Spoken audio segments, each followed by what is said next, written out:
पाजेब अंतिम भाग। लेखिका सरोज वर्मा कमल जी। उसकी चीख भी न निकली। फिर वह साया एकदम से वहां से भी गायब हो गया। अब तो हमीदा को काटो तो खून न निकले। वह एकदम बुत की तरह कुछ पल खड़ी रही, फिर बेहोश होकर जमीन पर गिर पड़ी। इतने में शहनाज बावर्ची खाने में पानी पीने आई और हमीदा को फर्श पर गिरे हुए देखकर परेशान हो उठी। फिर शहनाज ने हमीदा को हिलाया, लेकिन वह नहीं उठी। पानी भी छिड़का चेहरे पर, लेकिन वह तब भी होश में न आई। तब शहनाज घबरा गई। उसने फौरन मुर्तज़ा साहब को आवाज़ देकर पुकारा, मामू जान, देखिए ना, अम्मी जान को क्या हुआ है? उनके बदन में कोई भी हरकत नहीं हो रही है।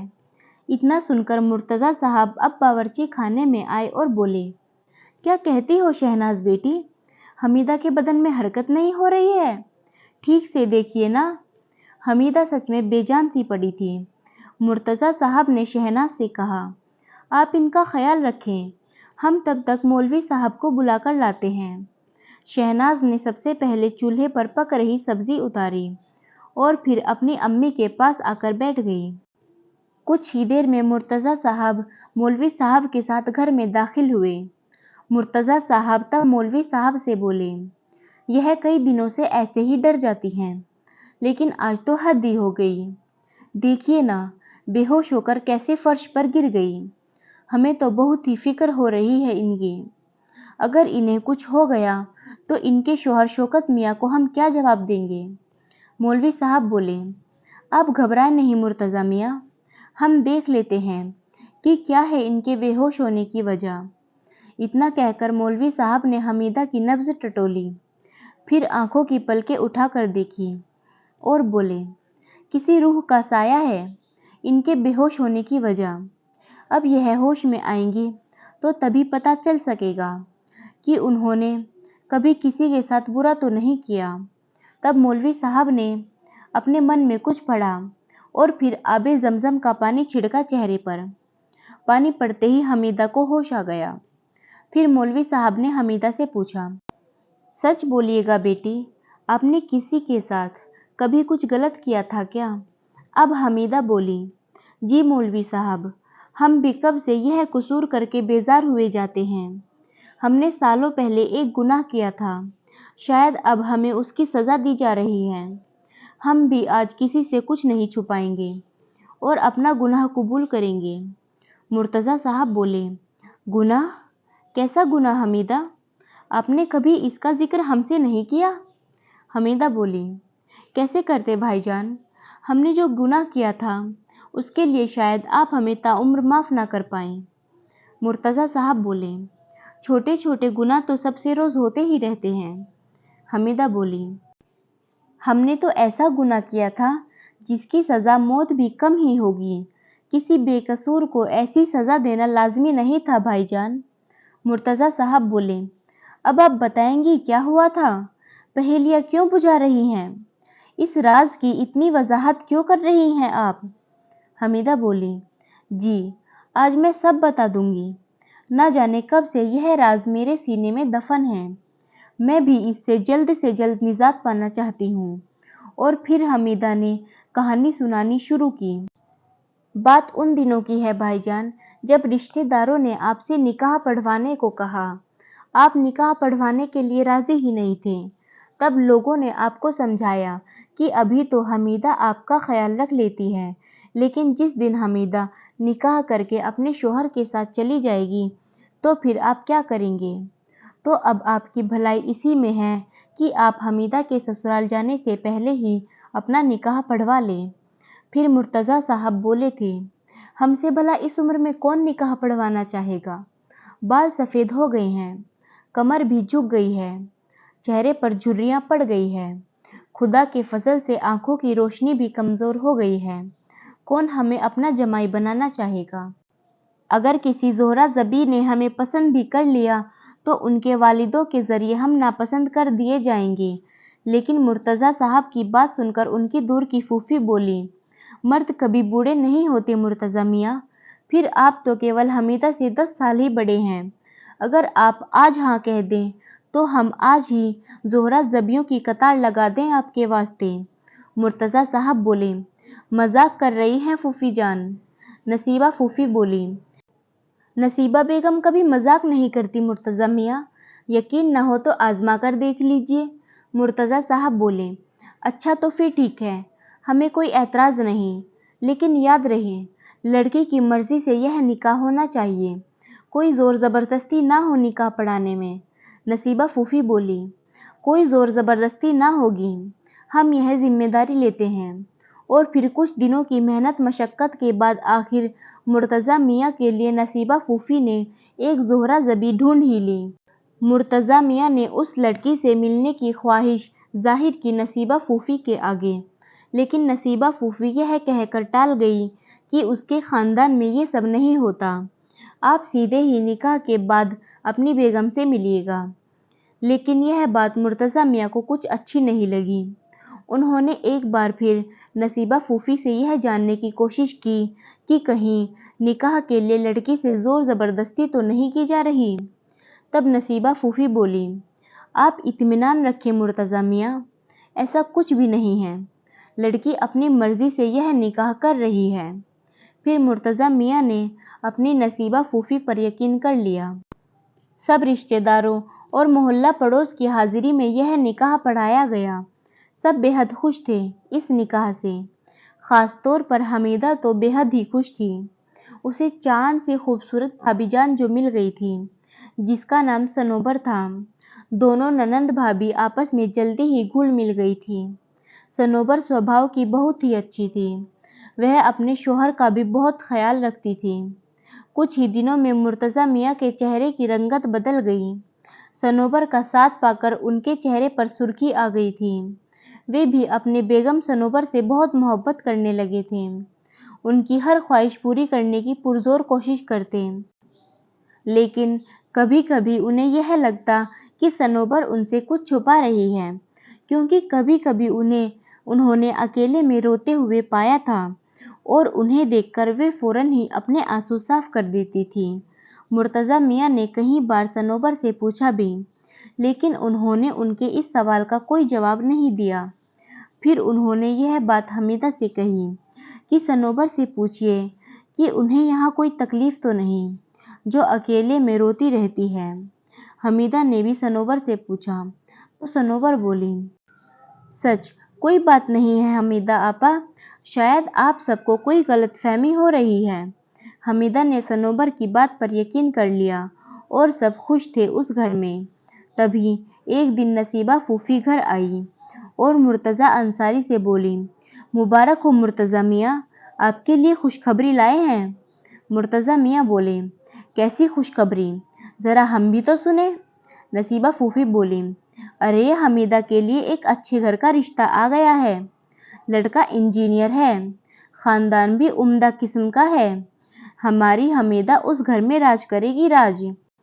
مرتضیٰ صاحب بولے، یہ تو بہت ہی اچھی خبر سنائی آپ نے۔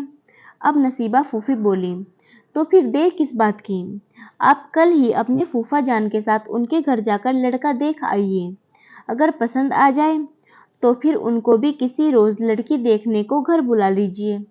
مرتضیٰ میاں کو پھوپھی کی بات جچ گئی اور وہ لڑکا دیکھنے چلے گئے۔ انہیں لڑکا پسند آ گیا اور انہوں نے انہیں بھی اپنے گھر لڑکی دیکھنے کو کہا۔ ایک دو دن بعد لڑکے والے حمیدہ کو دیکھنے آ گئے، لیکن لڑکا نہ آیا۔ مرتضیٰ میاں نے لڑکے کے گھر والوں سے پوچھا کہ لڑکا کیوں نہیں آیا، تو وہ بولے، ہمارے یہاں ایسا کوئی رواج نہیں چلتا۔ مرتضیٰ میاں نے لڑکی کے گھر والوں کا جواب سن کر تسلی کر لی اور پھر حمیدہ کو انہوں نے پسند کر لیا۔ نکاح طے ہوتے ہی خریداری شروع کر دی۔ حمیدہ کے لیے طرح طرح کے گہنے اور لباس بنوائے گئے۔ صنوبر کے لیے مرتضیٰ میاں نے خاص طور پر اپنی پسند کا ایک لباس تیار کروایا، جسے دیکھ کر صنوبر بہت ہی خوش ہوئی۔ پھر نکاح کا دن بھی آ گیا۔ دولہے میاں کو دیکھ کر سب خوش ہوئے، لیکن صنوبر اس دن سے ناخوش تھی جب اس نے نکاح کے کارڈ پر شوکت نام لکھا ہوا دیکھا تھا۔ وہ اس دن کارڈ کو دیکھ کر کچھ گھبرا سی گئی تھی۔ پھر جب اس نے دولہے میاں کو دیکھا تو اس کا شک یقین میں بدل گیا۔ फिर निकाह पढ़ा गया। दूल्हा और दुल्हन ने निकाह कबूल भी कर लिया। हमीदा विदा होकर अपने ससुराल चली गई। एक हफ्ता बाद 2 दिनों के लिए मुर्तज़ा मियाँ हमीदा को ले आए। हमीदा अपने ससुराल में बहुत खुश थी। उनके शौहर भी दरियादिल इंसान थे और उसे पसंद भी करते थे। यह सुनकर सनोबर को तसल्ली मिली। फिर 2 दिनों के बाद शौकत मियाँ के अब्बा हुजूर आए और हमीदा को वापस ले गए। फिर पता चला कि हमीदा अपने शौहर के साथ दिल्ली चली गई है। ये सुनकर मुर्तज़ा और सनोबर खुश हुए कि चलो हमीदा अपनी गृहस्थी में खुश है, चाहने और कमाने वाला शौहर मिला है, और क्या चाहिए भला। इधर सनोबर की उलझन भी अब दूर हो गई थी कि हमीदा खुश है, शौकत मियाँ उसे चाहते हैं।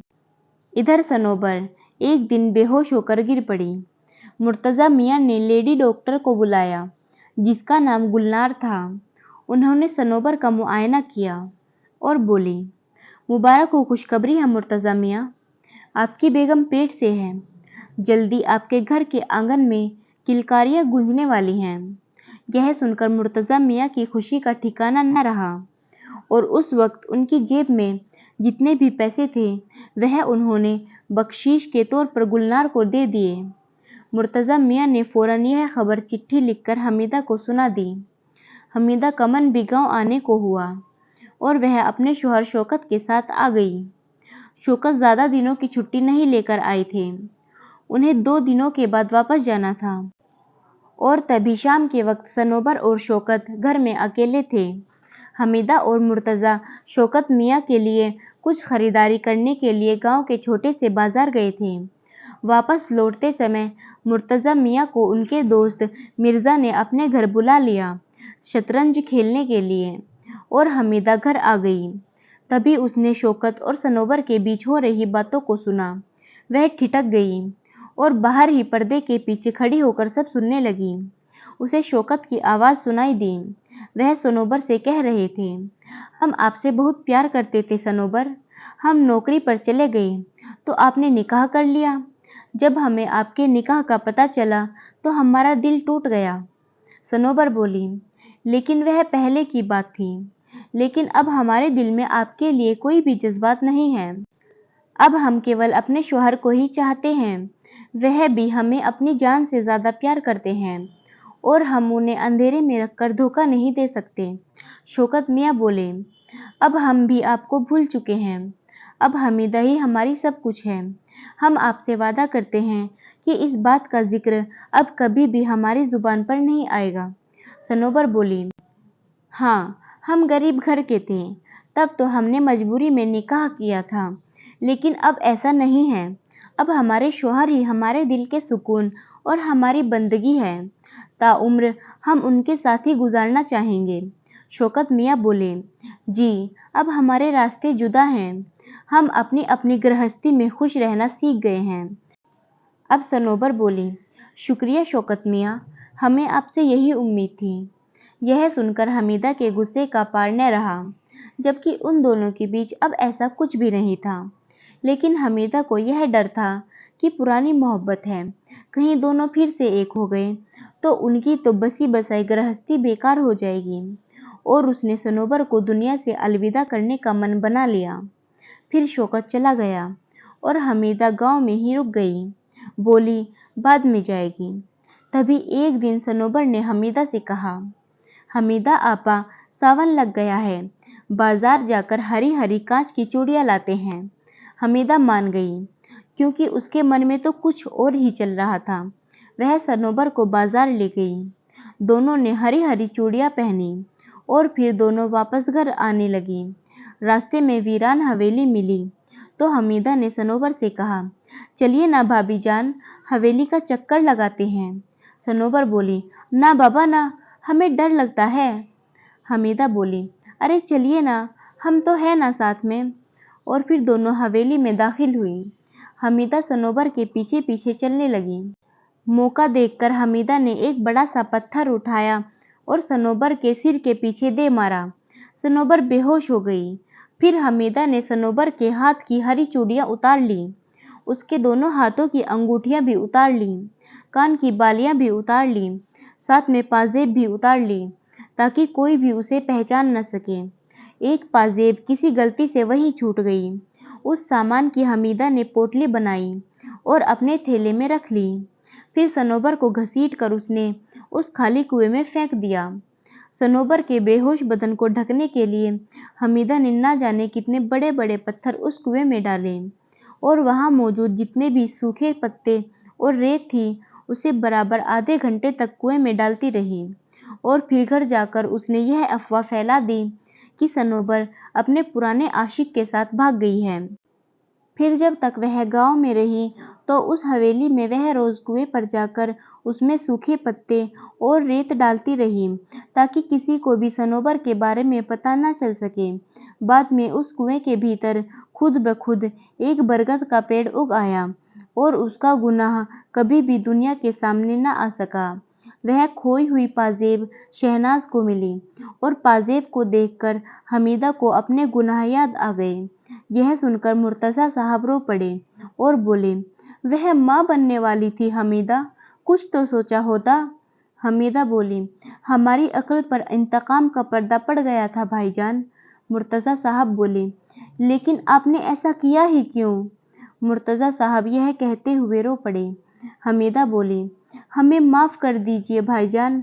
मुर्तज़ा साहब बोले, हम कौन होते हैं आपको माफ़ करने वाले? आपके लिए तो मुनासिब सज़ा सनोबर ही तय करेगी। और फिर सनोबर का साया एक बार फिर सबके सामने हाजिर हुआ और वह बोली, हमीदा आपा, आपने अपना गुनाह कबूल कर लिया है। अब हम आपको कभी कोई नुकसान नहीं पहुंचाएंगे।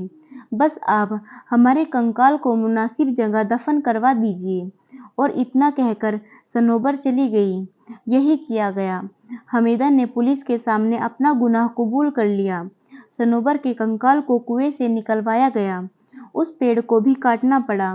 फिर सनोबर को मुनासिब जगह दफन किया गया। सब ने दुआएं की कि उसकी रूह को जन्नत नसीब हो। फिर हमीदा को कभी भी कोई साया नहीं दिखा। आशा करती हूँ कि यह कहानी आपको पसंद आई होगी। इस कहानी पर आपकी क्या राय है हमें कमेंट करके ज़रूर बताएं। कहानी पसंद आई है तो लाइक और शेयर करना बिल्कुल भी ना भूलें। चैनल पर नए हो तो चैनल को सब्सक्राइब ज़रूर करें। धन्यवाद।